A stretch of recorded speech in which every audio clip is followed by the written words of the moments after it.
Alicia, qu'est-ce que je dois dire? T'inquiète Gisèle, c'est pas grave, je prends le relais. Alors je vous présente Gisèle. Gisèle est une de mes patientes et elle a un cancer du sein. Moi, je suis Alicia, une chercheuse qui travaille sur la fatigue liée au cancer et sa multitude d'origines. Vous savez, la fatigue liée au cancer, c'est le symptôme le plus courant. Ça va toucher plus de 80% des patients, dès le diagnostic, pendant les traitements, mais encore des années après. Et ça va vraiment réduire leur qualité de vie. Pourtant, les médecins sont souvent démunis face à la fatigue. « Wow, Jeanne, viens, c'est ici, sur scène !» Excusez-moi pour mon retard. Vous savez, depuis l'annonce du cancer, les déplacements, c'est compliqué. J'ai tout le temps mal dans les jambes, surtout dans les mollets, et je suis essoufflée pour un rien.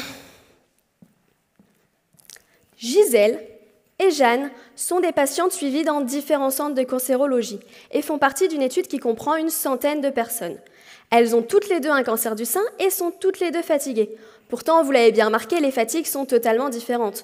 Dans le cas de Gisèle, le choc de l'annonce et la surcharge d'informations lui ont provoqué une fatigue d'origine cognitive, alors que dans le cas de Jeanne, on est plutôt sur une fatigue d'origine physique.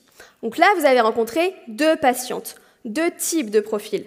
Mais il existe autant de profils possibles que de patientes. Pourquoi ?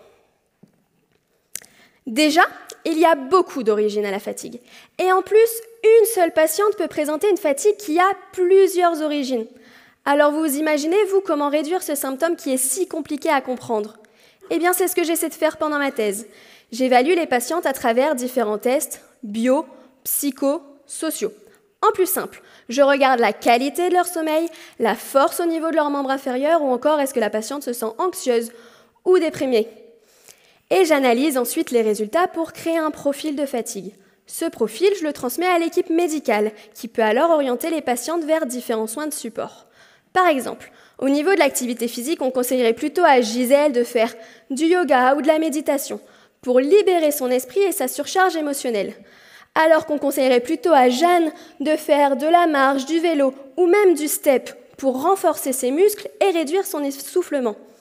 Mais vous l'aurez compris, l'objectif principal de ma thèse, c'est de s'intéresser à la personne dans sa globalité pour proposer la prise en charge la plus individualisée et la rendre la plus efficace possible. Merci de votre attention.